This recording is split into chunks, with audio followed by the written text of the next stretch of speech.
If you have a pattern that tells you to make a bunch of chain stitches as your first row, it means it wants you to make what's called a foundation chain.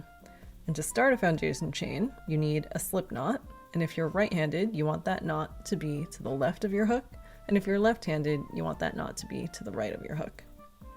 Then we are going to get into crocheting position and hold on to your piece as close to that slip knot as possible. Then do a yarn over. Remember, that's bringing the yarn over the top of your hook.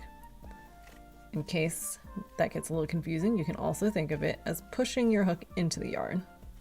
Then we're going to bring that yarn through the loop on your hook.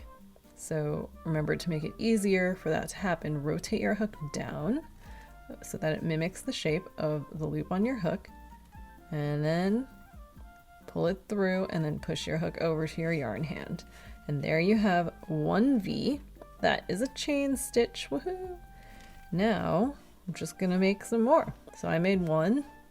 I'm gonna repeat it again slowly with you.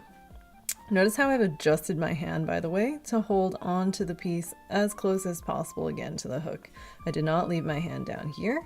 I actually moved my grip. That way the chain won't be twisted.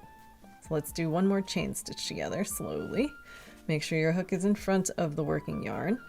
Then yarn over, and then bring that yarn through the loop that's on your hook. And that is a second V, therefore a second chain stitch. So keep going and make as many as the pattern that you have tells you to. And remember to keep on adjusting your grip every few stitches so that your final foundation chain comes out straight. And by straight, I mean that all the V's are all facing the same direction and not all twisted around like this, which is what could happen if you hold onto your piece only by the very bottom.